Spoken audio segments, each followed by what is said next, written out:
Hello everyone, I hope आपने हमारे last lecture देख लिए होंगे। जो हमारा इलेक्ट्रोकेमिस्ट्री का लेक्चर आया है वो भी आपने देख लिया होगा। और आज का जो हमारा चैप्टर है वो है हमारे पास थर्मोडायनेमिक्स।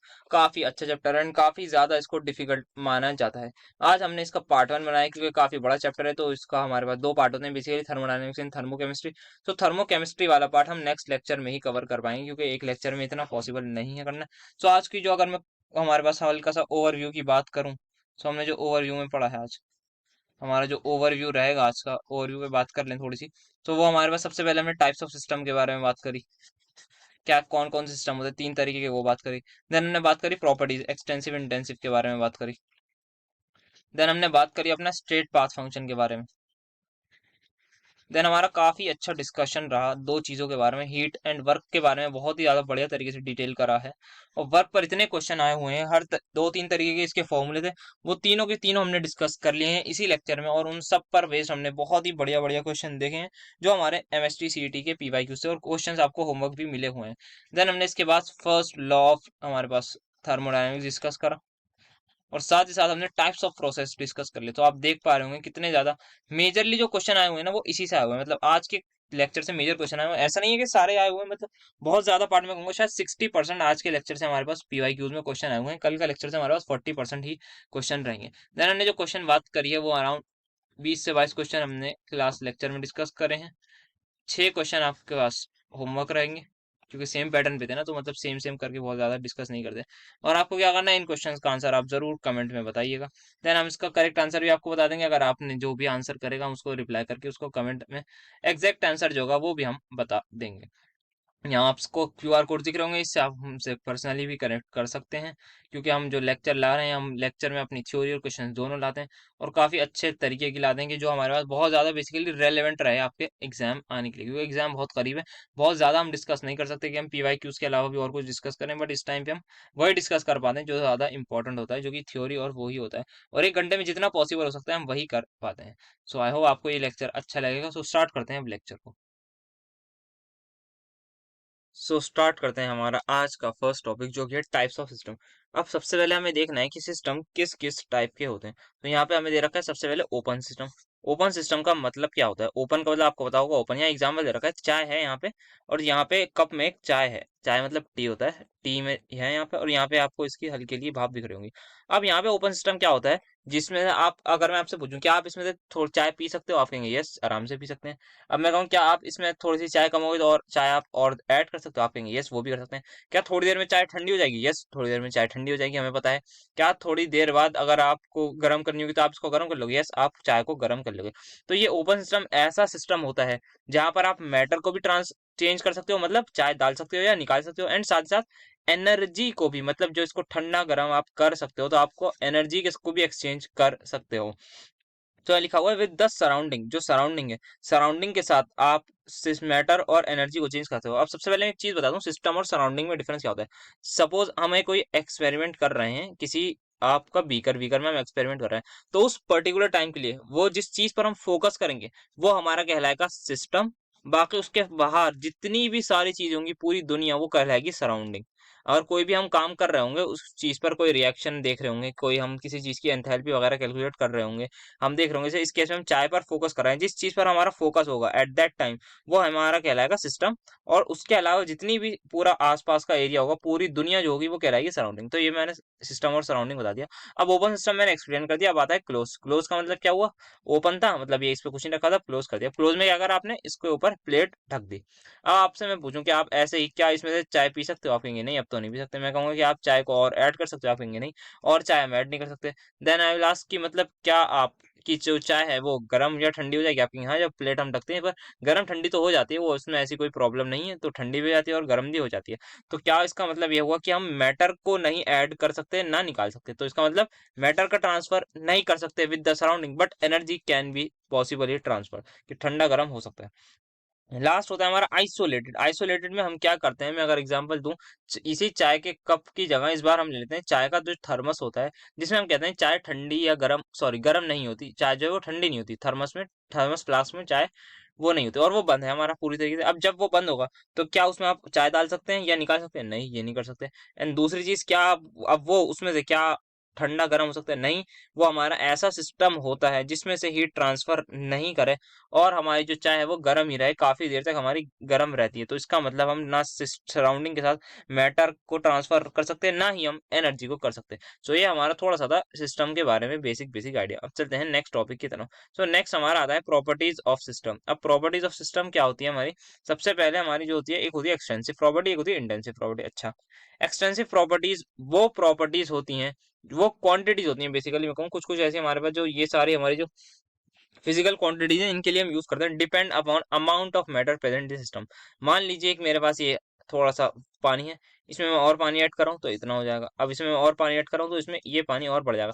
तो क्या इसका मास बढ़ेगा जैसे मैं पानी डालूंगा? यस, इस बीकर में मास बढ़ता रहेगा पानी का। क्या वॉल्यूम बढ़ती रहेगी? यस, वॉल्यूम भी बढ़ती रहेगी। क्या नंबर ऑफ मोल्स बढ़ेंगे? यस, नंबर ऑफ मोल्स भी बढ़ते रहेंगे। तो ऐसी चीज जो हमारी डिपेंड करेगी अमाउंट पर, उसको हम कहेंगे हमारी एक्सटेंसिव प्रॉपर्टी। और जो मास, वॉल्यूम, इंटरनल एनर्जी, अभी हम आगे देखेंगे, internal energy, heat capacity, number of moles आप होता है, ये सारी टर्म्स हम आगे भी डिस्कस करेंगे। देन आती है इंटेंसिव प्रॉपर्टी, जिस जो आपकी डिपेंड नहीं करेगी अमाउंट ऑफ मैटर पर। सबसे पहले एग्जाम्पल आता है प्रेशर का। अब यहाँ पे हमारा जो एटमॉस्फेरिक प्रेशर है वो 1 atm है। अब चाहे हवा बढ़े या घटे उससे कोई मतलब नहीं पड़ता। हमारा एटमॉस्फेरिक जो प्रेशर है वो हमारा 1 atm होता है। टेम्परेचर जो होता है वो हमारा आपका होता है, अब एक रूम है, उस रूम में टेम्परेचर क्या पूरी जगह कांस्टेंट होता है? यस, हम कहते हैं रूम का रूम टेम्परेचर जो होता है 27 डिग्री सेल्सियस आई गेस, या ऐसा ही कुछ होता है, 25-27। तो हम कहते हैं रूम टेम्परेचर है। तो मतलब हर जगह टेम्परेचर सेम रहता है, कोई मास वास पे थोड़ी डिपेंड करता है। Then surface tension, then viscosity is a very good example. एक विस्कोसिटी, अगर मैं एक ले रहा हूँ हनी, हनी आपको पता है विस्कस लिक्विड होता है। एक बार मैंने लिया थोड़ा सा इतना हनी लिया और दूसरी बार मैंने इतनी सारी हनी ली, तो अब मुझे बताइए क्या इनकी विस्कोसिटी चेंज होगी? नहीं, क्योंकि जितना ये विस्कस होगा उतना ही ये विस्कस होगा। एंड दूसरा, अगर मुझे इसको बॉईल करना हो, लेट्स सपोज मैं इसको बॉईल कर रहा हूँ, इसको मैं बॉईल कर रहा हूँ, तो क्या इसका बॉइलिंग पॉइंट चेंज हो जाएगा? सपोज फॉर एग्जाम्पल वाटर है मेरे पास, मैंने वाटर लिया, इतना वाटर लिया एक बार, एक मैंने इतना वाटर लिया, मैंने 100 डिग्री टेम्परेचर कर दिया दोनों। 100 डिग्री पर क्या होगा? वाटर बॉईल करेगा। क्या यहाँ पर वाटर जल्दी बॉईल करेगा या यहाँ पर लेट करेगा? ऐसा कुछ होगा नहीं। मेल्टिंग और बॉइलिंग पॉइंट भी हमारे कोई भी मास पर डिपेंड नहीं करते। ये सारी की सारी हमारी इंटेंसिव प्रॉपर्टीज होती है। अब एक चीज जो ध्यान रखने वाली है, अगर दो इंटेंसिव प्रॉपर्टीज हैं, दो इंटेंसिव प्रॉपर्टीज का या तो मैं सम करूं, या सब्ट्रैक्ट करूं, या मल्टीप्लाई करूं, आई रिपीट, या मैं सब्ट्रैक्ट करूं, या ऐड करूं, या मल्टीप्लाई करूं। अगर मैंने दो इंटेंसिव प्रॉपर्टी है मेरे पास, A and B are two intensive properties, if I add them और सब्ट्रैक्ट देम और multiply each of them, then I will also get a quantity which is extensive. मैंने ये क्यों बताया? इसलिए बताया क्योंकि अगर मैं दो एक्सटेंसिव प्रॉपर्टी को डिवाइड करूंगा, then I am going to get intensive property. अगर इसका मैं एग्जांपल दूं तो सबसे प्यारा एग्जांपल आता है मोलैरिटी। सर मोलैरिटी क्या होती है? अगर आपको नहीं पता तो हमने शायद जरूर सॉल्यूशन वाला चैप्टर मिस कर दिया होगा, तो आप उस चैप्टर को जाके देखिए, उसमें हमने सॉल्यूशन में बात करी थी मोलैरिटी क्या होती है। But let me right the formula. ये होती है number of moles divide by volume. क्या नंबर ऑफ मोल्स एक्सटेंसिव है? यस, डिपेंड करते हैं कितना मास होगा। वॉल्यूम भी हमारी एक्सटेंसिव है। अगर मैं इन दोनों को जब डिवाइड करूंगा तो मुझे मिलेगी molarity, that is an intensive property. Sir molarity intensive कैसे हुई? मैं कह रहा हूँ कि ये मेरे पास सोल्यूशन है, ये सोल्यूशन है पूरा, इसमें मैंने बना लिया 2 मोलर सोल्यूशन बना लिया। अब मैं इसमें से थोड़ा सा सोल्यूशन बाहर ले रहा हूँ, मैंने इतना सा सोल्यूशन लिया, नेक्स्ट बीकर में डाल दिया, मैंने कहा इतना सोल्यूशन डाल दिया। अब जब मैं इसकी मोलैरिटी दूंगा तो क्या वो चेंज होगी? नहीं, वो भी मेरी 2 मोलर ही रहेगी। सो ये हमारी मास पर डिपेंड नहीं करती है मोलैरिटी।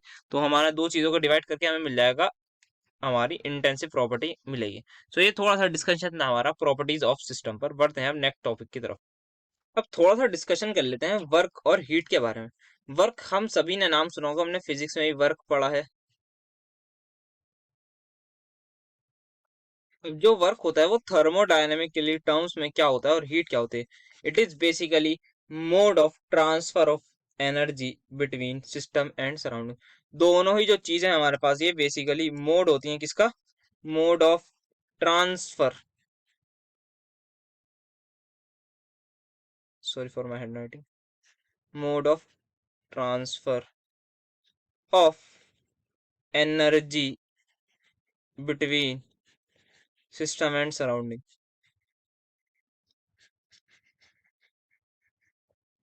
तो हम जब भी कोई भी ट्रांसफर की बात करेंगे तो हम इन दोनों ही टर्म्स में बात करेंगे अपने पूरे के पूरे चैप्टर के अंदर।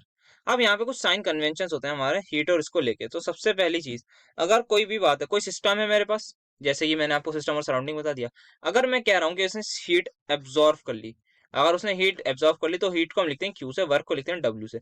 तो उसके लिए हम कहेंगे जो हमारी जो क्यू है वो हमारा पॉजिटिव होगा, मतलब उसने हीट एब्जॉर्ब करी है। जैसे एग्जांपल लूं मैं एंडोथर्मिक प्रोसेस का। एंडोथर्मिक प्रोसेस में हम क्या करते हैं, हम एनर्जी देते हैं। किसको देते हैं, हम किसी भी रिएक्टेंट को देते हैं टू फॉर्म आवर प्रोडक्ट। तो उसमें जो हम हीट लेते हैं उसको हम लेते हैं पॉजिटिव, तो हमारी जो एनर्जी वो है हीट वो पॉजिटिव होगी। सिमिलरली अगर मैं कह रहा हूँ work is done on the system, तो मैं कहूंगा पॉजिटिव। कैसे, अगर मैं एक एग्जाम्पल लूँ, ये मैंने एक लिया है, इसमें बीकर है, इसमें कोई गैस है। यहाँ पे मैं एक पिस्टन ले रहा हूँ, पिस्टन क्या करेगा, इसको प्रेस करके ये करेगा। अब मैं यहाँ पे एक्सटर्नल फोर्स लगा के इसको प्रेस कर रहा हूँ, मतलब इसको दबा रहा हूँ। अब जैसे ही मैं इसको दबाऊंगा तो ये थोड़ा सा नीचे आएगा। तो इसका मतलब मैंने वर्क करा है या सिस्टम ने वर्क करा है, बताइए। आप कहेंगे मैंने वर्क करा है, मतलब मैंने वर्क करा है, तो मैं वर्क डन को लूंगा positive.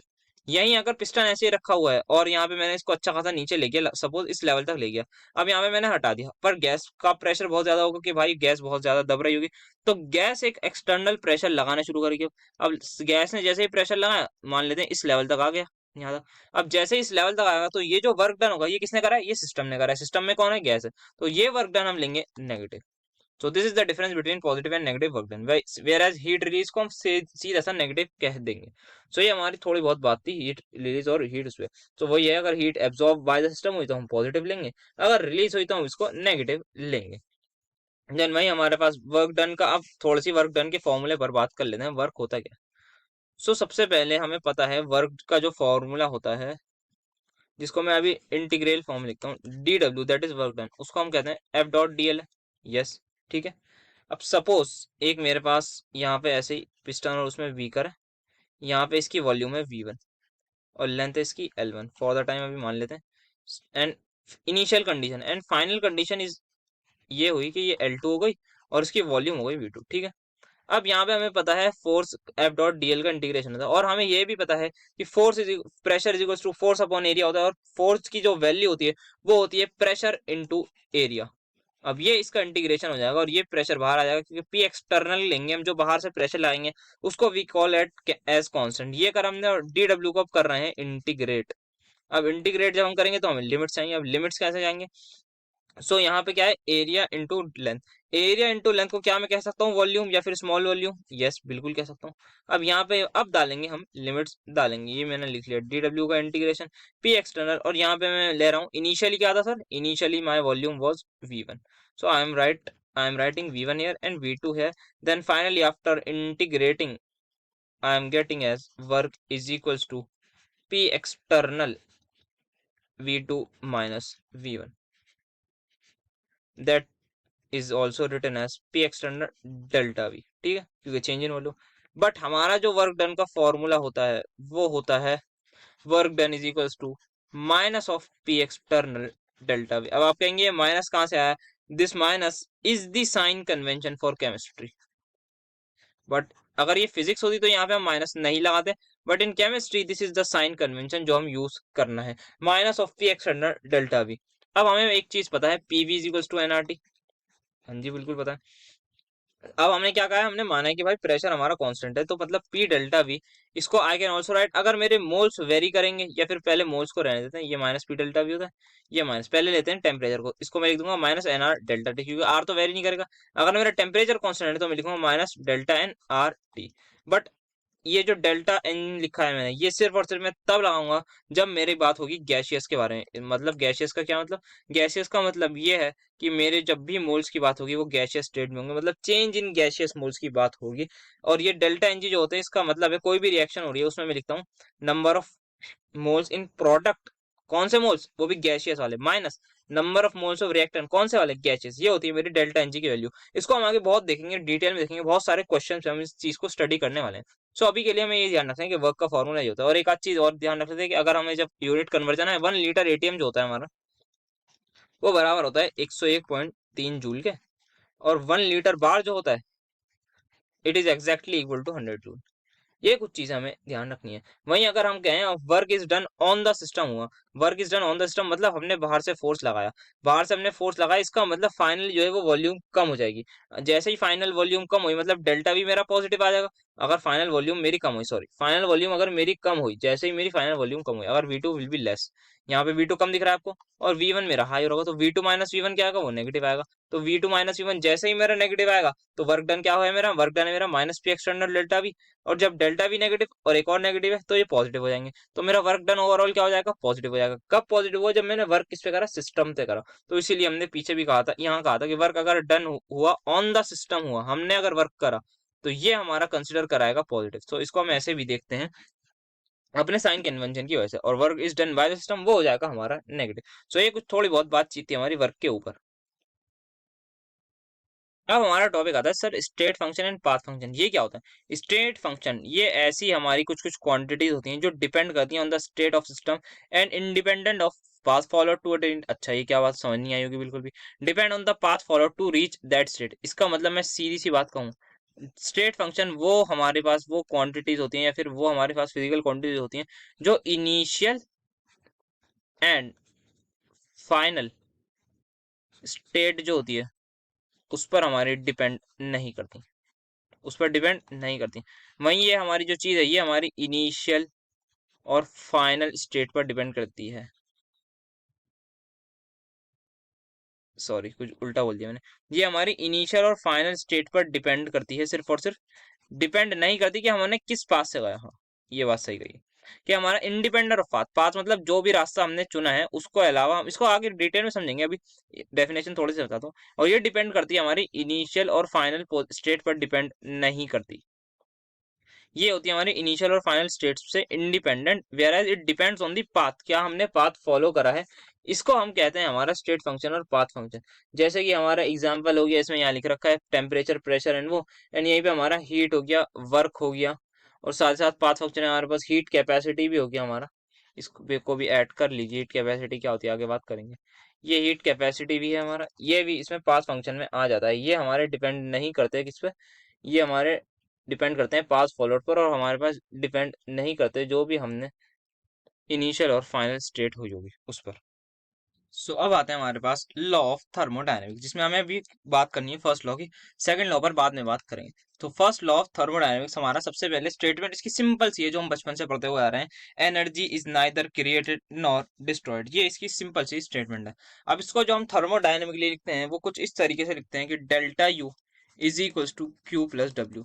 What is delta U, delta U is change in internal energy, Q is heat, W is work done.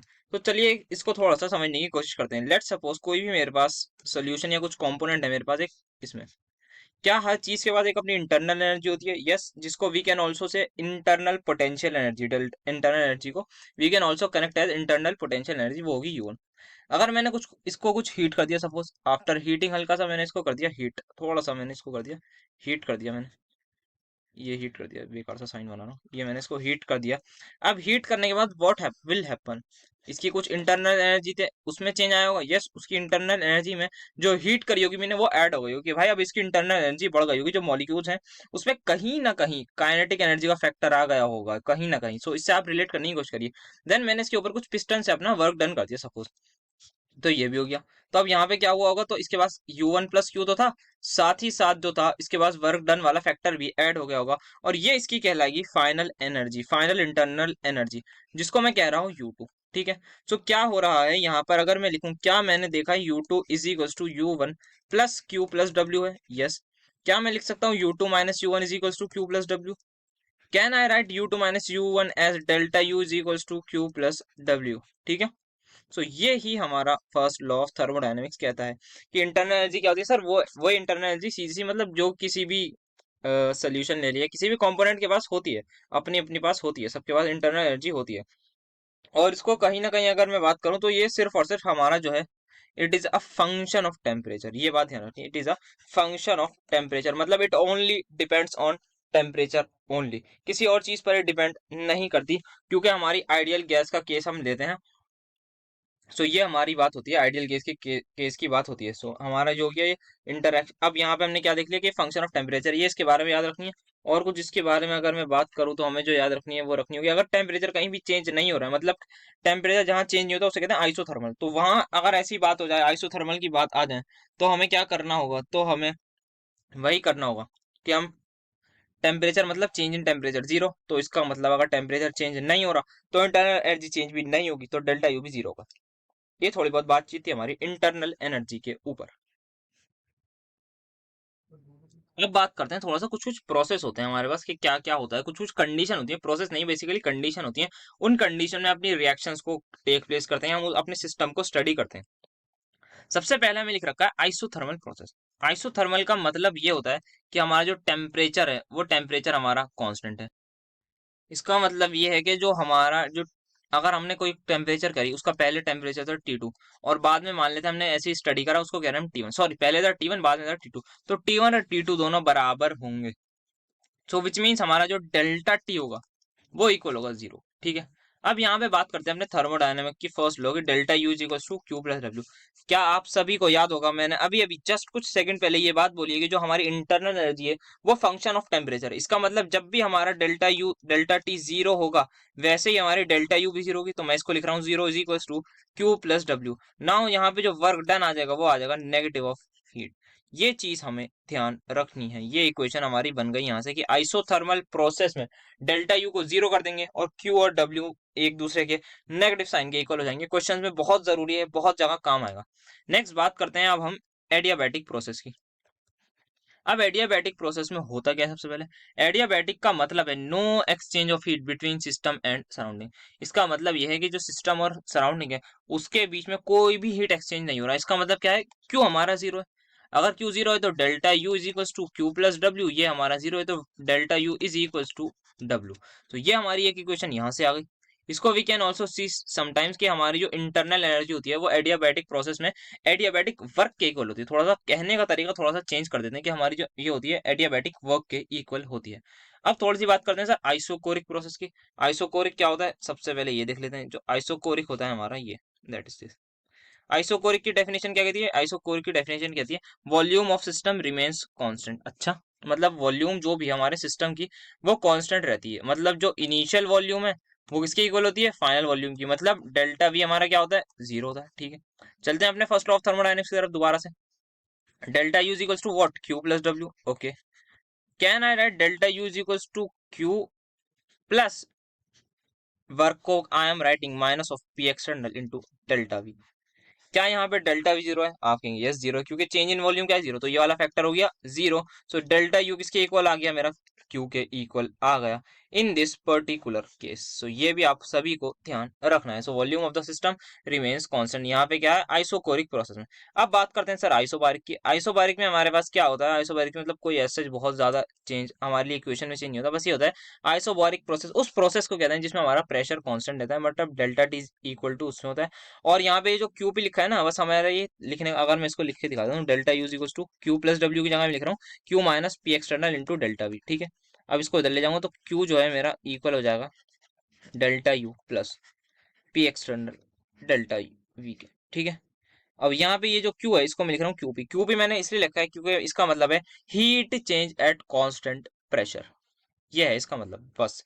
ठीक है, अब यहाँ पे एक और चीज मैं बात कर लेता हूँ आपसे। यहाँ पे जो ये डेल्टा यू है ये किसके इक्वल है सर, यहाँ पे जो डेल्टा यू है ये मेरा इक्वल आ रहा है क्यू के।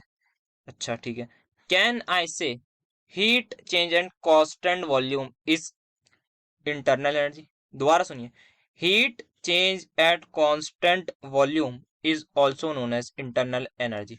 तो ये बात ध्यान रखनी है कि हमारी जो इंटरनल एनर्जी होती है, एक हीट होती है हमारे पास, एक इंटरनल एनर्जी होती है। अगर हम कोई चीज को हीट कर रहे हैं, कब हीट कर रहे हैं, ऐसे उस सिस्टम में हीट कर रहे हैं जिस सिस्टम की वॉल्यूम कांस्टेंट है। ठीक है, अगर उस सिस्टम की वॉल्यूम कांस्टेंट रही है तो हम कहेंगे जो हमने हीट करी है ना, जो भी हीट में चेंज आया होगा वो हमारा इंटरनल एनर्जी चेंज के इक्वल आएगा। ये बात ध्यान रखनी है कि हमारा जो आइसोकोरिक प्रोसेस होता है उसमें जो इंटरनल एनर्जी होती है वो इक्वल होती है हीट के। ठीक है, तो heat change at constant volume is also known as internal energy. एक और हम इसकी डेफिनेशन मिल गई है।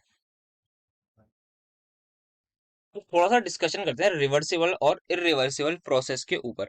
अब रिवर्सिबल प्रोसेस क्या होता है, रिवर्सिबल का मतलब आपको क्या लग रहा होगा, रिवर्स मतलब जो रिवर्स हो जाता है। ठीक है, रिवर्सिबल का मतलब ये होगा जो रिवर्सेबल होगा, मतलब जिसको हम रिवर्स कर सकते हैं, और इरिवर्सिबल का मतलब जिसको हम रिवर्स नहीं कर सकते।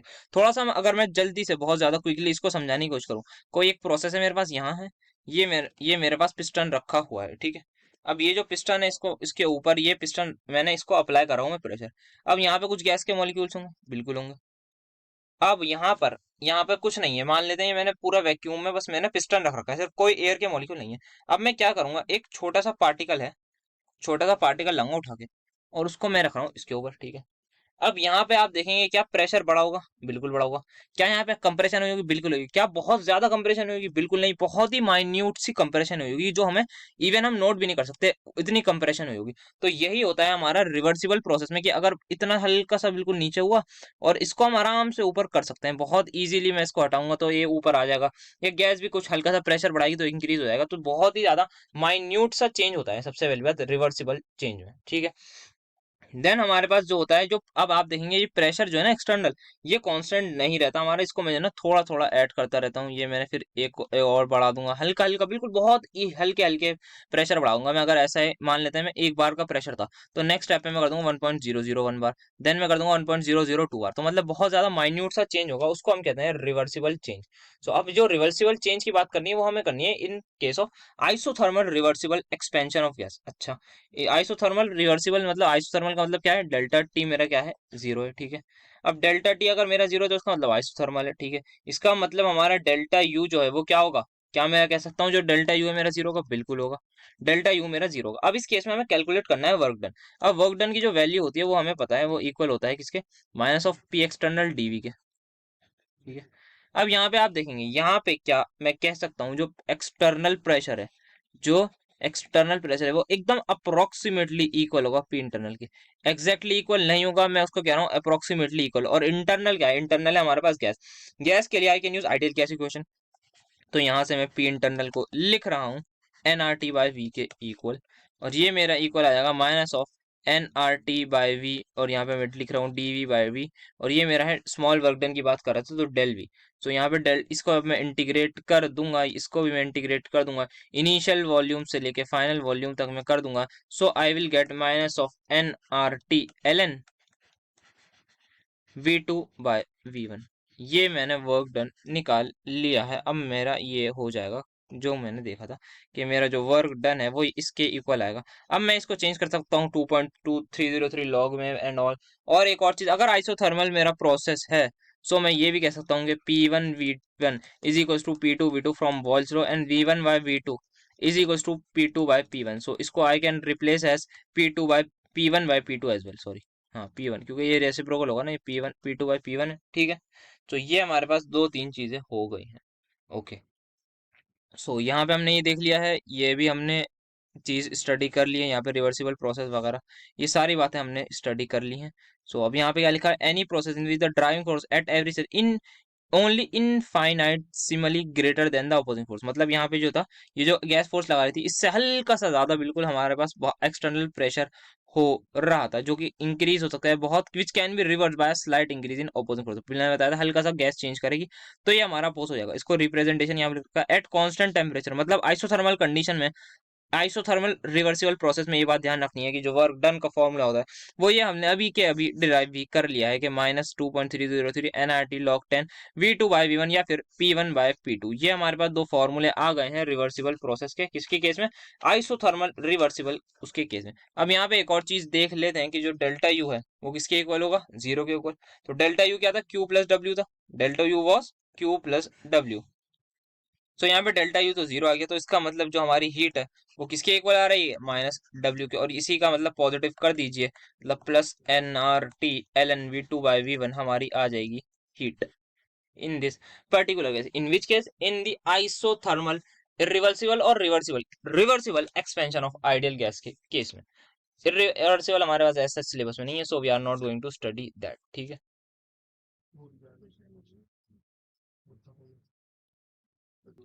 जैसा कि आप सभी को पता है, हम थोड़ी बहुत थ्योरी के बाद अपने क्वेश्चंस वाले पार्ट पर आते हैं, और क्वेश्चन हम बहुत ही ज्यादा डिस्कस कर रहे हैं आजकल के लेक्चर में। काफी अच्छे आधे क्वेश्चंस हम डिस्कस कर लेते हैं। तो अपना स्टार्ट करते हैं क्वेश्चन का। आपको पता है लेक्चर में थ्योरी और क्वेश्चंस दोनों होते हैं हमारे, और आपको बस क्या करना है, आपको क्वेश्चन भी हम करा रहे हैं, थ्योरी भी हम पढ़ा रहे हैं, आपको बस लगे रहना है, आपको कंटिन्यूअसली मेहनत करते रहनी है लास्ट डे तक, ताकि आपका जो आज लेवल है वो काफी अच्छा हो जाए जब आप एग्जाम देने जाए। तो स्टार्ट करते हैं हमारे फर्स्ट क्वेश्चन से, जो कहता है in a process 701 joule of heat is absorbed by the system. अच्छा, जो हमारा क्यू है, क्यू की वैल्यू हमें दे रखी है 701, 701 जूल, ठीक है। अभी साइन देखेंगे, मैंने ये नहीं करा प्लस माइनस, अभी देखेंगे। And 394 joule of work is done. अच्छा, वर्क जो हो रखा है वो डन हुआ है किस पर, हमारे सिस्टम पर। What is the change in internal, अच्छा हमें क्या बताना है, डेल्टा यू बताना है। सीधा सा पता है formula, delta U is equals to Q plus W है। कोई भी बच्चा बच्चा इसको आराम से कैलकुलेट कर देगा। बस द थिंग इज, यहाँ पे जो प्रॉब्लम आती है वो आती है साइन की। अब साइन समझते हैं जो हमने पढ़ा था। इफ हीट इज एब्सॉर्ब, अगर हीट एब्सॉर्ब होती है, so we all know that हमारा जो क्यू होता है वो पॉजिटिव होता है। ठीक है। If work is done on the system या बाय द सिस्टम, अब यहाँ पे क्या है, वर्क हुआ है बाय द सिस्टम, मतलब वर्क ने कुछ मतलब सिस्टम ने कुछ वर्क करा है। अगर सिस्टम कुछ काम करेगा तो उसका मतलब वो अब कहीं ना कहीं अपनी इंटरनल एनर्जी को कम कर देगा, और उसको हम लेंगे नेगेटिव। तो वर्क का भी साइन मिल गया और हीट का भी साइन मिल गया। तो करते हैं इसको calculate, -394। It is a very simple calculation. 609, ये हो जाएगा 11, यहाँ आएगा 7, 9 ये हो गया था 6, तो 307 joule is going to be my answer. So मेरा डेल्टा यू की जो वैल्यू आएगी बहुत इजीली मैंने कैलकुलेट कर ली है। आई होप आपको ये साइन वाला समझ नहीं आएगा, क्योंकि बस यही मेन चीज समझनी है इस पूरे कंसेप्ट में, फर्स्ट लॉ ऑफ थर्मोडायनेमिक्स में। बाकी सारा मोनोटोनस, सीधे सीधे क्वेश्चन हम करते जाएंगे। What is constant external pressure required to compress 2 moles of an ideal gas from 25 dm cube to 13 dm cube when work is obtained is this। अच्छा, तो यहाँ पे हमें कुछ ये दे रखा है डीएम की क्यूब में। अच्छा, क्या मैंने आपको बता रखा है कि जो 1 लीटर होता है वो 1 डीएम क्यूब के ही इक्वल होता है। जो हमारा 1 लीटर होता है वो इक्वल होता है 1 डीएम क्यूब के, बिल्कुल बता रखा है। ठीक है। तो अब लीटर ही कंसिडर करते हैं। अब सबसे पहले हमें क्या दे रखा है, हमें मोल्स दे रखे हैं। देखते हैं तो क्या इसका यूज होगा, देखते हैं अभी क्या। अब वर्क की वैल्यू हमें दे रखी है 48.6 डीएम क्यूब बार या फिर लीटर बार। कोई ऐसी वो नहीं है, वैसे हम सीधा सा करते तब भी हो जाता, बट स्टिल लेट अस गो। ये हमें दे रखी है किसकी वैल्यू, वर्क की वैल्यू। अच्छा, वर्क का कोई साइन दे रखा है, नहीं दे रखा है। क्या दे रखा है, इन्होंने कंप्रेस करा है। अच्छा, कंप्रेस करा है, ठीक है चलिए। अब यहाँ पे हमें वर्क का कोई साइन नहीं रखा है और कंप्रेस कर रखा है हमें, ठीक है। मतलब फाइनल वॉल्यूम क्या होगी, कम होगी, ठीक है। अब वर्क का जो फॉर्मूला होता है -P external into delta we. Delta we is what, V2 minus V1, मतलब final minus initial. Final volume is 13, क्योंकि हमने फ्रॉम 25 टू 13 करा है, तो फाइनल वॉल्यूम आ रही है मेरी 13 और initial volume is my 25। So I am writing 48.6 is equals to P external के साथ माइनस ही रहेगा। सो यस, ब्रैकेट में V2 ही रहेगा। अब V2 की वैल्यू क्या है, V2 है मेरा 13, फाइनल इज 13 माइनस 25। अब यहीं से I can calculate easily my value that is -P, और ये हो जाएगा मेरा -12 के इक्वल, क्योंकि मेरा 13 माइनस 12 हो जाएगा और ये माइनस का साइन आएगा। यहाँ से ये साइन से साइन कैंसिल। अब इसको डिवाइड करूंगा तो आ जाएगा 4 पॉइंट आपका 4.1 तो नहीं, 4.05, और यूनिट क्या आएगी, बार। सो मेरा जो प्रेशर आ रहा है वो 4.05 बार आता हुआ नजर आ रहा है। सो यही मेरा आंसर हो जाएगा, जो कि है मेरा option number A. A gas expands from initial volume 15 into 10 raised to power -3 meter cube to 22 dm cube against a constant pressure of 1.6 bar. What is the work done? अच्छा, सो मुझे वर्क डन निकालना है again. सबसे पहले मुझे P external दे रखा है कुछ 1.6 bar. Okay, very good. Then I am also given with the initial and final volume. Initial volume जो मेरी दे रखी है, जो कि मेरी होती है V1, वो दे रखी है 15 into 10 raised to power -3 metre cube के इक्वल। ओके। देन जो मेरी फाइनल वॉल्यूम है वो मुझे दे रखी है 22 डीएम क्यूब। क्या मैं इसको ऐसे ही सीधा सा कैलकुलेट कर सकता हूँ, नहीं बिल्कुल नहीं। क्यों नहीं कर सकता, क्योंकि यहाँ पे गेम आएगा यूनिट कन्वर्जन का। अब यूनिट किसको किस में कन्वर्ट करें ये देखना पड़ेगा। सो हम मीटर क्यूब में भी कर सकते हैं, हम उसमें भी कर सकते हैं। सो लेट्स सी अब हमें क्या करना है। यहाँ पे हमारा जो वी इनिशियल है और वी फाइनल भी हमें गिवन है। नाउ यहाँ पे मैं कह देता हूँ कि जो मेरा 1 डीएम क्यूब होता है वो इक्वल होता था मेरा 10 raised to power -3 metre cube के। ये एक यूनिट कन्वर्जन भी आपको याद रखना है, क्योंकि मेरा जो 1 मीटर होता है वो 10 डीएम के इक्वल होता है, आई गेस, जितना मुझे भी याद आ रहा है। हाँ, 1 मीटर जो है मेरा वो 10 डीएम के इक्वल होता है। अब यहीं से हम ऑन क्यूबिंग बोथ साइड करके इसको ये आंसर निकाल लेते हैं, 10 raised to power -3 आ जाता है। तो यहाँ पे ये जो वैल्यू है वॉल्यूम की, ये आएगी मेरी 15 dm cube. Initial volume is 15, final volume is 22। Let's calculate work. Is equal to -P external is 1.6, क्या है, ये बार है, ये ध्यान रखना है। Final is 22 minus 15। Okay. And then finally जो मेरी यूनिट आएगी वो आएगी बार और डीएम क्यूब। ओके। देन यहाँ पे मुझे मिल रहा है 1.6 इंटू, इसको मैं मल्टीप्लाई करूंगा, माइनस करूंगा, हो जाएगा 7, तो 7 को मल्टीप्लाई करेंगे। सो ये 42 का 2, 4 कैरी में गया। Then it will become -11.2 bar dm cube या फिर लीटर बार। ये बात ध्यान रखनी है। अब क्या करना है, अब यहाँ पे आप सभी को मैंने बताया था 1 लीटर बार किसके इक्वल होता है, 100 जूल के। ठीक है, मल्टीप्लाई कर देंगे इसको जैसे ही 100 जूल से, 100 से, तो ये आ जाएगा मेरा 112, एक आगे पॉइंट हो जाएगा और एक और आ जाएगा, तो 1120 जूल के इक्वल। देखते हैं क्या ऐसा भी कोई ऑप्शन है। यस, हमें दिख रहा है एक ऑप्शन, जो कि ऑप्शन नंबर भी। आई होप आपको क्वेश्चन समझ में आएगा। द थिंग इज, इसमें यूनिट कन्वर्जन का गेम है सारा। हमने कंसेप्ट पढ़ लिया, बहुत ईजी से फॉर्मूला लगवा रहे हैं, बस यूनिट का खेल कर रहे हैं। तो यूनिट कन्वर्जन जैसे मैंने आपको यहाँ पे बता दिया, एग्जाम में काम आएगा, इसको आप याद कर लिएगा। और हो सके तो आप चाहें तो मतलब ऐसे कन्वर्जन जो है उसको एक अलग कॉपी में बना के भी लिख लिएगा। नेक्स्ट क्वेश्चन आता है हमारे पास, इफ क्यू इज हीट, अच्छा, एडेड टू द सिस्टम। अच्छा, ओके, तो यहाँ पे जो हमारा क्यू है दैट इज हीट है, उसको क्या रखा है क्यू, और क्यू इज एडेड मतलब हमने ऐड करी है, तो इसको मैं लिखूंगा प्लस में। ठीक है, and W is the work done by the system on the surrounding, मतलब जो डब्ल्यू है वर्क है हमारा, वो डब्ल्यू के इक्वल है, बट सिस्टम ने वर्क करा है, मतलब work done by the system is written as negative. Now we have to write the this in the derived form के first law of the thermodynamics से लिखनी है। So we all know delta U is equals to Q plus W। Q की value is plus Q, work done is minus Q। अच्छा, तो हमें क्या निकालना है, हमें Q की टर्म्स में निकालना है। So Q is equal to delta U plus W। यहाँ पे बहुत ज्यादा छोटा सा क्वेश्चन था, बहुत छोटी छोटी बातें पूछ रहे हैं, 2023 में ये आया हुआ सवाल है, और सिर्फ साइन कन्वेंशन पे बेस्ड है, और हमारा आंसर हो जाएगा option number D. Again next question हमारा सेम ही कंसेप्ट पर बेस आ रहा है, कि ये जो है हमारे पास क्या दे रखा है, in a certain process 600 calorie of heat is supplied. अच्छा, तो हमारी जो क्यू की वैल्यू है वो है 600 कैलोरी। अब प्लस आएगा हमारे से, हीट इज सप्लाइड मतलब heat is given to the system which means it is positive. Okay, and at the same time 210 joule of mechanical work is done on the system, मतलब यहाँ पे जो 210 joule है वो हमने क्या कर दिया, वर्क कर दिया। किस पर करा है, हमने वर्क करा है सिस्टम पर, मतलब जो work is done on the system, by the system नहीं है, यहाँ पर है on the system 210 joule. Okay, this is what we have to focus. यहाँ पे जूल है और यहाँ कैलोरी है, काफी ज्यादा कंफ्यूजिंग हो सकता था। तो यहाँ पे वर्क ऑन द सिस्टम है, तो ये आ जाएगा पॉजिटिव। अब हमें इसको कन्वर्ट करना होगा कैलोरी को जूल्स में, ये भी कन्वर्जन अभी देख लेते हैं।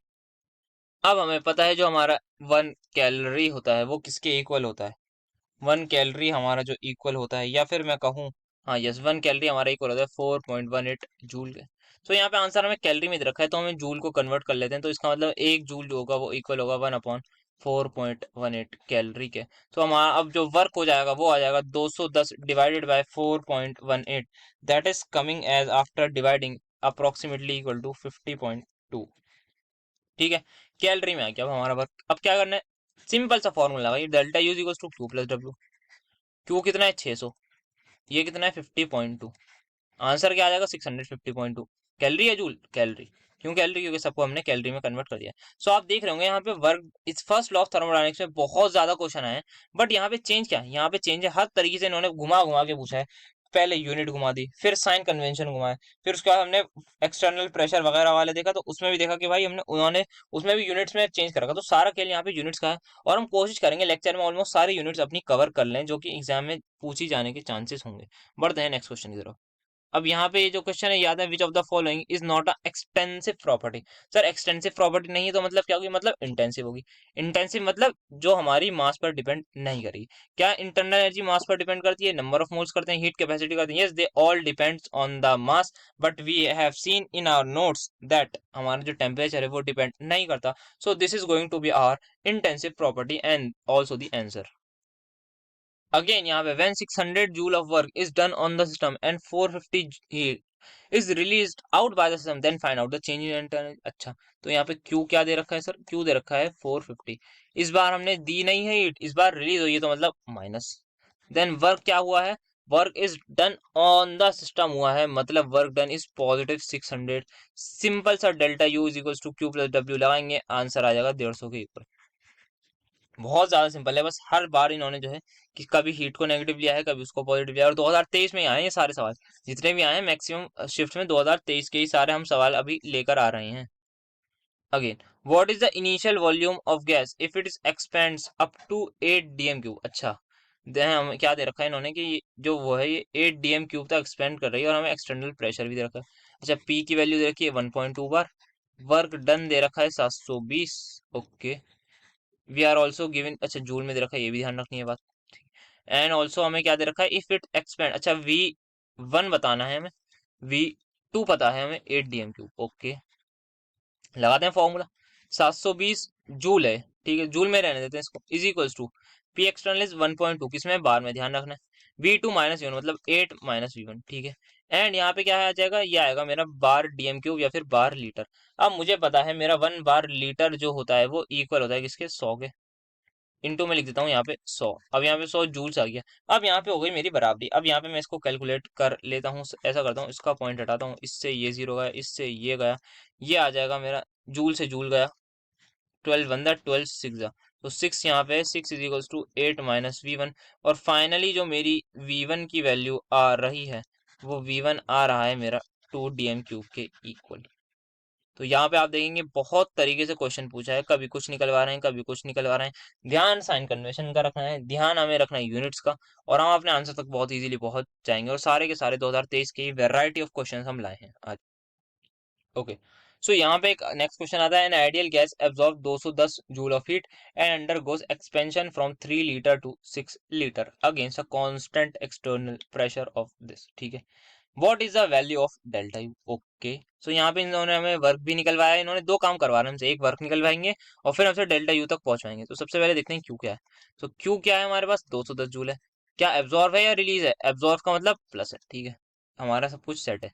अब हमें वर्क डन कैलकुलेट करना है। वर्क डन कैसे कैलकुलेट करेंगे, माइनस ऑफ पी एक्सटर्नल है। प्रेशर कितना दे रखा है मुझे, 10⁵ यूनिट क्या है यहाँ पे, पास्कल है। पास्कल क्या होती है हमारी, SI यूनिट होती है किसकी, हमारे प्रेशर की। तो इसका मतलब इसको चेंज नहीं करेंगे, हमारा डायरेक्टली वर्क जूल में आ जाएगा। अगर हम इसकी लीटर की भी यूनिट वो देख लें, दैट इज वॉल्यूम की, अगर हम अपनी यूनिट देख लें जो SI यूनिट है। अच्छा, and undergoes expansion from 3 litre to, अच्छा मतलब पहले थी 6 बाद में हो गई 3 लीटर है। क्या लीटर हमारी SI यूनिट होती है, बिल्कुल नहीं होती। लीटर हमारी इक्वल होती है DM क्यूब के, और जो मेरा 1 DM क्यूब है वो मेरा इक्वल होता है मेरा 10⁻³ मीटर क्यूब के। And metre cube is my SI unit for volume. So मैं यहाँ पे मल्टीप्लाई कर दूंगा -10⁻³ से। सो यहाँ पे मुझे जो मिलेगा ये हो जाएगा 3, ये हो जाएगा 3, और ये मेरा हो जाएगा 100। सो 300 मेरा आंसर आ रहा है, माइनस का 300 आ रहा है मेरा वर्क। क्या निकालना है, डेल्टा यू। अब हमें क्यू भी पता लग गया, हमें वर्क भी पता लग गया, निकालते हैं अपना फॉर्मूला लगाते हैं और हमारा आंसर आ जाएगा, वो आएगा -90 जूल के ही इक्वल। बहुत ही ज्यादा सिंपल क्वेश्चन था ये, बट इन्होंने इस बार दो चीजें निकलवाई। लास्ट क्वेश्चन में हम देख रहे थे delta U equal to Q plus W direct लग रहा था, कभी वर्क डन से डायरेक्ट बातें पूछी जा रही थी। बट यहाँ पे दे आस्क्ड कि हमें इंटरनल एनर्जी बताइए, और साथ ही साथ हमें वर्क भी नहीं दिया हुआ, वर्क भी हमने कैलकुलेट करा है। थोड़ा सा उसको यूनिट में भी कन्वर्जन करना पड़ा, यहाँ पे आप देखेंगे एक और यूनिट कन्वर्जन हमें देखने को मिला है। सो हमारा आंसर भी हो जाएगा option number B. Calculate the PV type of work for the following reaction at 1 bar pressure. अच्छा, हमारे पास प्रेशर जो है वो 1 बार दे रखा है। अब यहाँ रिएक्शन दे रखी है, सर रिएक्शन में कैसे करें हम, मतलब रिएक्शन का तो हमें पता नहीं कैसे करना होगा। ये रिएक्शन हमें दे रखी है। सबसे पहले पीवी टाइप वर्क इन्होंने ये लिख रखा है, मतलब हम बात करते हैं, हमने सिंपल सी बात की, जो वर्क डन होता है वो किसके इक्वल होता है, minus of P delta we के, पी एक्सटर्नल डेल्टा वी के। क्या मुझे प्रेशर दिया हुआ है, यस मुझे प्रेशर दिया हुआ है 1 बार। क्या मुझे चेंज इन वॉल्यूम दी हुई है, नहीं मुझे वॉल्यूम नहीं दी हुई, बट मुझे रिएक्शन दी हुई है। और रिएक्शन के नीचे यहाँ पे वॉल्यूम्स लिखी हुई हैं, इसका मतलब ये क्या है, रिएक्टेंट साइड। क्या मैं कह सकता हूँ जो वॉल्यूम ऑफ रिएक्टेंट होगी वही मेरी इनिशियल वॉल्यूम होगी, बिल्कुल सही। किसके इक्वल है वो, 100 plus 150, 150 plus 150 that is 300 ml के। अच्छा, और जो मेरी वॉल्यूम ऑफ प्रोडक्ट है वो मेरी फाइनल वॉल्यूम होगी, जो इक्वल है 150 ml के। अगर मैं यहीं पे डेल्टा वी निकाल लूँ तो डेल्टा वी मेरा आ जाएगा 150 ml आएगा। अच्छा, अब ये ध्यान रखना है कि फाइनल क्या थी मेरे पास, फाइनल फाइनल क्या बना है मेरे पास, प्रोडक्ट बना है। ये है मेरी वी फाइनल, ये है मेरी वी इनिशियल। अब V final minus V initial जो करूंगा तो क्या मेरा नेगेटिव आएगा या positive, it is going to be negative. तो ये आ गया मेरा एक चीज और। अब मैं इसको करता हूँ कन्वर्ट अपना लीटर में। सो 150 डिवाइड बाई दिस, तो ये आ जाएगा मेरे पास 0.15 ml आ जाएगा, लीटर सॉरी, 0.15 लीटर के इक्वल आ रही है मेरी ये। अब मेरा प्रेशर उसमें गिवन है और उसमें गिवन है, करते हैं calculate. Is equal to -1 into यहाँ पे, अब ये क्या है, डेल्टा वी की वैल्यू क्या आ रही है, ये भी माइनस में आ रही है 0.15 के। और जो मेरा आंसर आ जाएगा वो आ जाएगा 0.15 लीटर के इक्वल। अब मैं इसको कन्वर्ट कर लूंगा जूल में by multiplying it with 100। So my answer is going to be 15 joule. वो जो हमारा ऑप्शन आ जाएगा, ऑप्शन नंबर सी। काफी ज्यादा अच्छा क्वेश्चन लगा है मुझे। इसमें रिएक्शन दे रखी थी, फिर रिएक्शन से हमें ये पता लगाना होता सर कि ये प्रोडक्ट की बात हो रही है, रिएक्टेंट हो रही है, तो इनिशियल क्या होगा फिर फाइनल क्या होगा, ये सोचा हमने। फिर हमें वो गिवन था, फिर हमने एंड में यूनिट कन्वर्जन करी। यूनिट कन्वर्जन तो लगभग हर क्वेश्चन में हमसे करवाई ही जा रही है, तो ये तो बहुत ज्यादा इंपॉर्टेंट बात हो जाएगी, जो मैंने आपको थ्योरी में भी बताई थी। Now next question is 2 moles of an ideal gas is compressed from 5 dm³ to, again हमारे पास वही सीधा सा बेस्ड क्वेश्चन है। चलिए ये करवा लेता हूँ क्वेश्चन। जो हमें क्या निकालना है, वर्क डन निकालना है। वर्क डन किसके इक्वल होता है, minus of P delta we के 5 × 10⁻⁴। डेल्टा वी की वैल्यू क्या आ जाएगी मेरी 5। फाइनल क्या है इस कंप्रेस्ड, मतलब कंप्रेस्ड इनिशियल क्या है मेरे पास, इनिशियल है 5, फाइनल है 2, तो 2 - 5 DM³ है, मुझे करना है मीटर क्यूब में, तो मैं कर दूंगा इसको मल्टीप्लाई 10⁻⁴ माइनस उससे। ये न्यूटन मीटर पर स्क्वायर में, ये न्यूटन, ये हमारे पास मीटर क्यूब में, तो मेरा आंसर ऐसा यूनिट में ही आएगा -5 × 10⁻⁵ और इसको ये दोनों आपस में हमारे पास 10⁻² हो जाएंगे, और ये मेरे पास -3 हो जाएगा, तो मेरे पास आंसर आ जाएगा 1500 जूल के इक्वल। सो जल्दी से मारते हैं और बढ़ते हैं नेक्स्ट क्वेश्चन की तरफ। अब बहुत सारे क्वेश्चन क्योंकि हमने कर लिया, आप देख पा रहे होंगे, मतलब बहुत सारे क्वेश्चन इसी फॉर्मूला बेस्ड हैं, और साथ ही साथ 2023 में आए। ये इसकी खास बात है कि क्वेश्चन जो आए वो हमारे पास 2023 में ही आए हैं, और बहुत सारे क्वेश्चन आए हुए हैं। तो नेक्स्ट क्वेश्चन हमारे पास आता है एक नई वेरायटी का, जिसमें हमसे पूछा गया है वर्क डन बताओ इन द फॉलोइंग रिएक्शन। और हमारे पास कह दिया है कि भाई कांस्टेंट प्रेशर है, ठीक है, कह दिया, अच्छी बात है। साथ ही साथ जो बात हमें गिवन है, एक रिएक्शन गिवन है, बट यहाँ पे कोई भी वॉल्यूम का जिक्र नहीं है, कोई भी नंबर ऑफ मोल्स का जिक्र नहीं है। सर अब क्या करें, हमने तो ये पढ़ा था कि जो वर्क डन होता है वो इक्वल होता है minus of P delta we के, ये पढ़ा था। क्या आपने सिर्फ यही पढ़ा था, या आपने ये भी पढ़ा था कि वर्क डन इक्वल होता है minus N R delta T के? साथ ही साथ ये भी पढ़ा होगा कि ये वर्क डन इक्वल होता है minus delta N G R T के। क्या यहाँ पे सारे लोग गैसियस दिख रहे हैं? हाँ सर गैसियस सब कुछ दिख रहा है, तो उसका मतलब डेल्टा एन जी वाली बात काम कर जाएगी। सारे नहीं दिखते, अगर एक आध भी दिखता तब भी काम कर जाती है, वो तो मैं ऐसे ही कह रहा हूँ, बट हाँ एक आध भी होता तब भी हमारे पास it will work. So delta N g हम कैलकुलेट कर लेते हैं। अब यहाँ पे रिएक्टेंट में कितने मोल है, 4 + 1 कितना होता है 5, और यहाँ पे कितने हैं 2 + 2, कितने गैसियस मोल्स हैं, यहाँ 4 है यहाँ पे 5 है। तो डेल्टा एन जी जो आता है वो क्या आता है, प्रोडक्ट माइनस रिएक्टेंट, तो 4 - 5 इज -1 आ गया, ठीक है। तो work done will be equal to minus, तो था एक पहले से, अब क्या आएगा मेरे पास डेल्टा एन जी के लिए -1 इंटू आर की वैल्यू जो होती है वो जूल में, हम वो यूज करते हैं 25/3। क्यों यूज करते हैं, ताकि हमारी कैलकुलेशन इजी हो, वरना तो 8.314 होती है, but we use this so that हमारी कैलकुलेशन इजी हो। इंटू 300, ये कैंसिल करा, ये गया मेरे पास 100, और आंसर जो मेरा आ रहा है ये माइनस बाहर जाके प्लस हो जाएगा, मल्टीप्लाई करके आ रहा है 2500 जूल के आसपास, लगभग इतना ही आएगा। एग्जैक्टली इतना नहीं आएगा, अब जो भी इसकी क्लोज आंसर होगा भाई हम वो क्लिक कर देंगे। So let's have a look, जो हमारा आंसर आ रहा है वो आ रहा है ऑप्शन नंबर सी। तो अगेन हमारे पास काफी अच्छा कंसेप्चुअल क्वेश्चन था, काफी ज्यादा इसमें चेंज है, अलग फॉर्मूले बेस्ड था ये। सो ये क्वेश्चन हमारे पास आता है इंटेंसिव और एक्सटेंसिव का, which among the following intensive and extensive properties are respectively. So देखते हैं इंटेंसिव और एक्सटेंसिव क्या है। सरफेस टेंशन हमारी क्या थी, इंटेंसिव थी। प्रेशर भी इंटेंसिव होता है, ये भी इंटेंसिव होता है, बट ये एक्सटेंसिव होती है, तो हमें क्या होता है ना इंटेंसिव एंड एक्सटेंसिव, यस ये हमारा इंटेंसिव होता है। सो ये हमारा आंसर हो जाएगा, इस पर ज्यादा टाइम वेस्ट नहीं करते, बस थ्योरेटिकल क्वेश्चन है, बढ़ते हैं नेक्स्ट। 4.4 इंटू 10⁻²2 kg, मतलब 44 ग्राम का रखा है इन्होंने सीधा सा, बहुत ज्यादा अल्फाज घुमा रहे हैं। Carbon dioxide expanded from isothermally, अच्छा आइसोथर्मल की बात हो गई, मतलब delta T zero 10 DM³ to 20 DM³। अच्छा मुझे इनिशियल और फाइनल वॉल्यूम दोनों दे दी हैं एट कांस्टेंट प्रेशर ऑफ 1 लो चलो, हमें प्रेशर भी गिवन है, अब क्या ही जरूरत है। Amount of work done is, अच्छा यहाँ पे एक चीज मेंशन नहीं थी, मेन चीज की रिवर्सिबल है इरिवर्सिबल है, तो इसलिए हम वो वाला फॉर्मूला लगाना अवॉइड ही करेंगे। सो हमें वर्क डन का हमारा फॉर्मूला जो यूनिवर्सल फॉर्मूला है -P एक्सटर्नल डेल्टा वी, क्या यहाँ पे लग रहा है, बिल्कुल लग रहा है। एक्सटर्नल प्रेशर है 1.2 बार का, जो डेल्टा वी आ रहा है मेरा फ्रॉम दिस टू दिस आ रहा है, तो 20 - 10 इज 10 DM³ आ रहा है, मतलब मेरे पास लीटर बार के इक्वल आ रहा है। सो ये मेरे पास -12 आ जाएगा, इंटू मैं कर दूंगा किससे 100 से। सो ये मेरा आ जाएगा माइनस ऑफ 1.2 किलो जूल के इक्वल, जो कि होगा ऑप्शन नंबर ए। तो यहाँ पे थोड़ा सा लैंग्वेज कंस्ट्रेंट था कि यहाँ पे मोल्स वोल्स का जिक्र कर रखा था, बट टेम्परेचर के लिए आइसोथर्मल का रखा था, बट ये नहीं था कि भाई हमारे पास रिवर्सिबल है रिवर्सिबल, थोड़ा सा हम उस फॉर्मूले को अवॉइड ही करेंगे, and then we will use हमारा सिंपल सा फॉर्मूला जो कि है ये -P external delta V, universal formula हमारा work turn. Again a different variety का क्वेश्चन आता हुआ, which of the following reaction shows work of compression. अच्छा मतलब वर्क जो है कंप्रेशन हो रहा है, सर कंप्रेशन का मतलब क्या होता है? अगर आपको इंग्लिश आती होगी तो आपको ये बताओगे, जो कंप्रेशन होता है ना उसका मतलब ये होता है कि कोई भी चीज कंप्रेस हो रही है, मतलब दब रही है। तो पहले कुछ एक चीज ऐसी थी, अब ये चीज कंप्रेस होकर इतनी हो गई। कैन आई से ये मेरी V1 है, ये मेरी V2 है, और इस केस में मेरा जो V2 होगा वो लेस देन V1 होगा, और V2 - V1 is negative, main चीज ये हो गई। साथ ही साथ दूसरी बात, डेल्टा वी मेरा क्या हो जाएगा, नेगेटिव। क्यों होगा? क्योंकि जो मेरी फाइनल वॉल्यूम है वो कम होगी, जैसी मेरी फाइनल वॉल्यूम कम होगी मतलब मेरा डेल्टा वी क्या आ जाएगा, नेगेटिव आ जाएगा। सो इन दिस केस मेरा वर्क डन जो है -P एक्सटर्नल डेल्टा वी के इक्वल होता है बिल्कुल होता है। और मेरे पास इसका मतलब जो है, मेरे पास जो फाइनली कुछ भी हो रहा होगा वो मेरा जो वर्क डन है वो मतलब पॉजिटिव आएगा। सिमिलरली यहाँ पे क्या बात हो रही है, यहाँ पे रिएक्शन दे रखी है, मतलब यहाँ गैस सॉलिड दे रखा है, मतलब यहाँ मोल्स की बात करेंगे, तो इसका मतलब we will use -delta NgRT, ठीक है। अब माइनस डेल्टा एनजीआरटी में हमें देखना है कि जो कंप्रेशन है, कंप्रेशन में क्या होता है हमारे पास, हमने यहाँ पे देख लिया कंप्रेशन में हमारे पास वर्क आना चाहिए पॉजिटिव। सो इसका मतलब हमारा जो नंबर ऑफ डेल्टा एनजी है, जिस भी केस में मेरा डेल्टा एनजी नेगेटिव आ गया, वही केस मेरा हो जाएगा अपना आंसर। और डेल्टा एनजी नेगेटिव कब आएगा? जब मेरे पास जो प्रोडक्ट के मोल्स हैं, number of moles in product, कौन से वाले? गैसियस वाले, वो कम होंगे रिएक्टेंट से। बस ये चीज मुझे ढूंढनी है। सो हमने अप्रोच कैसे करी? हमने सबसे देखा भाई कंप्रेशन। कंप्रेशन का मतलब किसी भी चीज की चीज वॉल्यूम जो है वो कम होती होगी, कम होती होगी तो मतलब फाइनल वॉल्यूम कम होगी, तो डेल्टा भी नेगेटिव। डेल्टा भी नेगेटिव मतलब जो मेरा वर्क है वो पॉजिटिव आएगा, ठीक है। अब वर्क हम इस फॉर्मूले पर, क्योंकि यहाँ पे सारी बात हो रही है मोल्स के ऊपर और गैसियस वगैरह स्पीशीज दे रखी है, तो रिएक्शन से यहाँ डेल्टा एनजीआरटी, इसका मतलब हमें जो वर्क लाना है वो लाना है पॉजिटिव। वर्क अगर पॉजिटिव लाना है तो मतलब हमें इस पूरे को करना होगा पॉजिटिव। ये पॉजिटिव कब हो सकता है? टेम्परेचर कभी नेगेटिव नहीं हो सकता, आर कभी नेगेटिव नहीं हो सकता, डेल्टा एनजी कभी नेगेटिव हो सकता है, तो हम उसी को नेगेटिव कर सकते हैं, तो हमें इसको नेगेटिव करना होगा।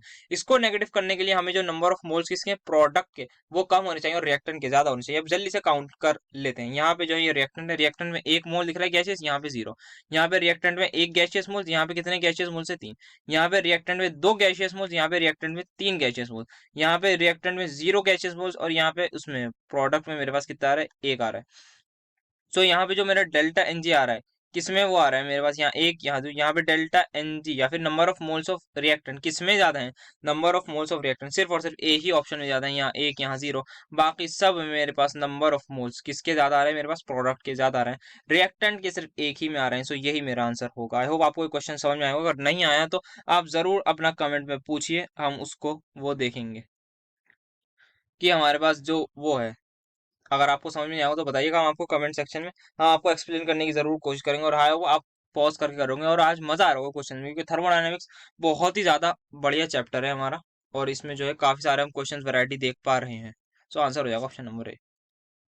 अब ये क्वेश्चन हमारे पास आता है, what is change in internal energy of system. अच्छा, ये हमारे पास बहुत क्वेश्चन कर लिए भाई, इसको मैं दे रहा हूँ होमवर्क।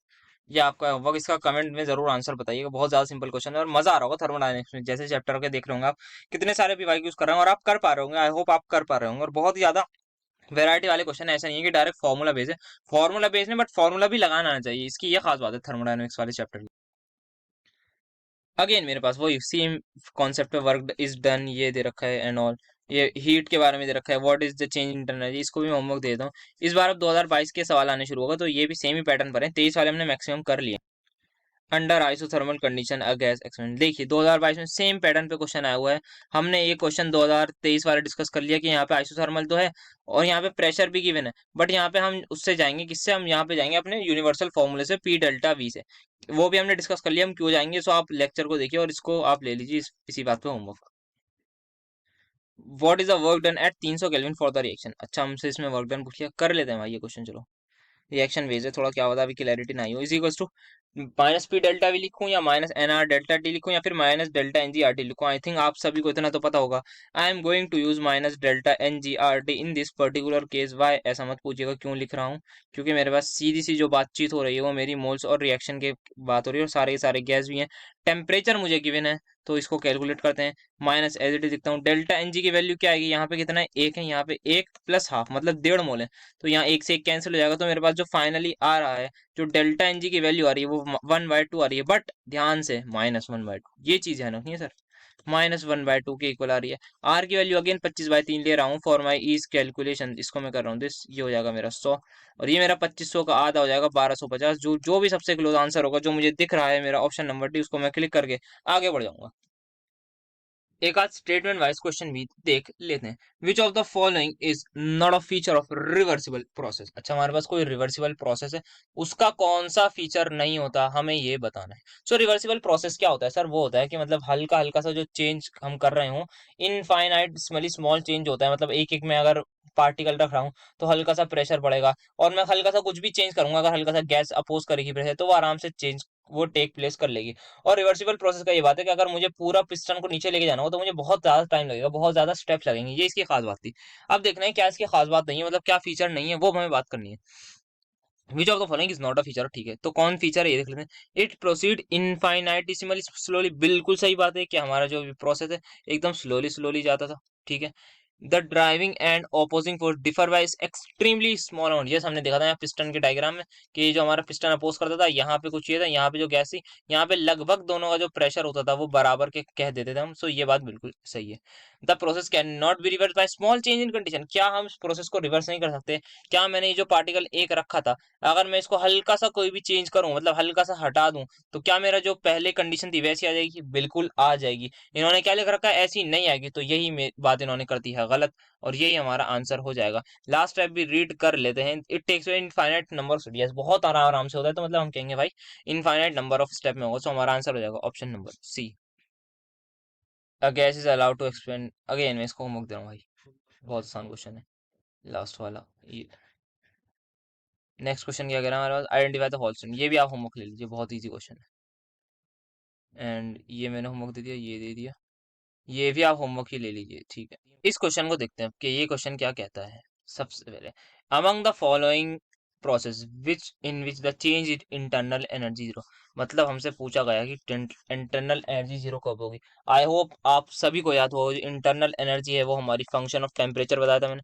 इसका मतलब जब भी टेम्परेचर चेंज नहीं होगा, इंटरनल एनर्जी चेंज नहीं होगी। जब टेम्परेचर चेंज होगा, इंटरनल एनर्जी चेंज होगी। तो ऐसा प्रोसेस जिसमें टेम्परेचर चेंज नहीं होता उसको क्या कहते हैं? उसको हम कहते हैं isothermal process. Answer is going to be option number B, very simple. Next question हमारे पास है, which among the following pair of properties is intensive. इसमें से कौन हमारे पास इंटेंसिव है, ये हमें बताना है। मास, हीट। मास तो हमारे पास हटा दी है, सबसे पहले देखते ही मास को हटा दी। हीट भी हमारे पास एक्सटेंसिव होती है।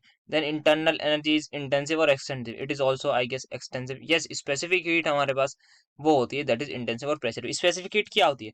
स्पेसिफिक हीट होती है हमारे पास, स्पेसिफिकली हम बात कर रहे होते हैं 1 ग्राम ऑफ सब्सटेंस के लिए। तो जहाँ पे मतलब हमने मास फिक्स कर दिया, तो इसका मतलब मास हम फिक्स ही रखेंगे, उसमें कोई चेंज नहीं करेंगे, तो वो सीधा सा हमारे पास जो है वो हो जाएगा। दैट इज ये सी ऑप्शन नंबर हमारे पास हो जाएगा, क्योंकि स्पेसिफिक हीट हमारे पास क्या होगी? Intensive.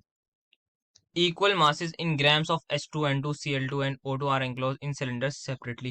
If these gases expand isothermally and reversibly, देखिए रिवर्सिबली दे दिया, by 10 dm cube at the maximum work done। Very good question, मतलब बहुत ही ज्यादा अच्छा क्वेश्चन है, काफी सारा है, इसको अच्छे से समझ के करना होगा। सबसे पहले वर्क डन का formula minus N R T L N V two by V one. ठीक है, कितनी गैस है? 4 गैस दे रखी है हमारे पास। अच्छा, सबसे पहले देखते हैं कांस्टेंट क्या क्या है। सर हमारे पास आर और टेम्परेचर कांस्टेंट है, क्योंकि 300 केल्विन। क्या L N V two by V one भी कांस्टेंट हो? देखते हैं। अच्छा, जो एक्सपेंशन हुई है वो 10 मीटर क्यूब डीएम क्यूब से हुई है। मतलब जो हमारे पास इनिशियल और फाइनल वॉल्यूम है, उसमें जो चेंज आया है वो सिर्फ और सिर्फ 10 का आया है। तो इसका मतलब अगर 10 का चेंज आया है, तो उसका मतलब ये वाला फैक्टर भी हमारे पास कांस्टेंट होगा सभी लोगों के लिए, क्योंकि उन्होंने क्या रखा है भाई? 10 डीएम क्यूब हुआ है, मतलब सबके लिए ये भी सेम है। तो वेरी क्या कर रहा है? वेरी कर रहा है मोल्स। तो वर्क डन जो मेरा क्या हो गया? डायरेक्टली प्रोपोर्शनल किससे हो गया? नंबर ऑफ मोल्स से। और अब हमारे पास मास भी इक्वल दे रखा है, तो नंबर ऑफ मोल्स किसके इक्वल होता है? Given mass upon molecular mass. अगर हमारे पास गिवन मास इक्वल हुआ, तो ये डायरेक्टली प्रोपोर्शनल हो जाएगा 1 बाय मॉलिक्यूलर वेट के। So ultimately my work done is inversely proportional to the molecular weight. अब क्या बताना है? हमें मैक्सिमम बताना है, मतलब जिस भी मॉलिक्यूल का मॉलिक्यूलर वेट सबसे कम होगा, सबसे ज्यादा उसी का वर्क डन होगा। साइन हमारे पास भले ही नेगेटिव हो, बट साइन पे नहीं जाना, क्योंकि साइन तो साइन कन्वेंशन से आता है ना। सो हमें ये क्या देखना है? ऐसा हमारे पास मॉलिक्यूल देखना है जिसका वर्क डन सबसे कम होना चाहिए। सो यहाँ पे मॉलिक्यूलर वेट सबसे कम किसका है? यहाँ पे सबसे कम मॉलिक्यूलर वेट है हमारे पास हाइड्रोजन गैस का। सो यही हमारा आंसर हो जाएगा, दैट इज हमारा option number A. Which among the following is an extensive property. शायद आज का लास्ट क्वेश्चन है, कौन हमारे पास एक्सटेंसिव प्रॉपर्टी है, मतलब कौन मास पे डिपेंड करता है। सो हमारा आंसर होगा सीधा सा वॉल्यूम। सो आज हमने बहुत ही सारे क्वेश्चन डिस्कस कर लिए हैं, कुछ क्वेश्चन आपको होमवर्क में भी मिले होंगे, उसका आंसर आप कमेंट में करिएगा। हमने एक टॉपिक, मेजर टॉपिक डिस्कस कर लिया है, जो कि हमारा वर्क से related, first law of thermodynamics से रिलेटेड। उससे ऊपर maximum variety of question, maximum question जो पीवाईक्यू में रिसेंटली आए हुए थे वो हमने डिस्कस कर लिए हैं। अब हमारे पास जो बच रहा है वो एंथैल्पी का पार्ट बच रहा है थोड़ा सा, एंड देन हम उसके बाद मूव ऑन करेंगे अपना थर्मोकेमिस्ट्री वाले पार्ट के ऊपर। सो होपफुली हम 2 लेक्चर में इसको वाइंड अप ही करने की पूरी कोशिश करेंगे, with maximum possible number of questions के साथ। साथ ही साथ काफी सारे आपको इसमें होमवर्क मिलेंगे, सो उन होमवर्क्स को भी जाके आप जरूर अटेम्प्ट करिएगा। और इस चैप्टर का जैसे ही पूरा हो जाए, मतलब आज तो ये नहीं हुआ, नेक्स्ट लेक्चर में होगा, तो आप इसका टेस्ट भी एनरोल कर लिएगा। और आई होप आप हमारे लास्ट लेक्चर जो हो चुके हैं वो भी देख रहे होंगे। काफी सारे हमने अच्छे लेक्चर लिए हैं, हमारी प्लेलिस्ट की लिंक आपको डिस्क्रिप्शन में मिल जाएगी। सो अब हमारा नेक्स्ट लेक्चर जो होगा वो लेक्चर नंबर 2 होगा, जिसमें हम थर्मोकेमिस्ट्री और हमारे पास एंथैल्पी वाला पार्ट स्टार्ट करेंगे और उसी पे डिस्कशन रखेंगे। जितने क्वेश्चन आए हुए हैं मैक्सिमम उतने क्वेश्चन कवर करने की कोशिश करेंगे। आपको हम थ्योरी और क्वेश्चन दोनों करा रहे हैं, हम भरपूर क्वेश्चंस और थ्योरी करा रहे हैं।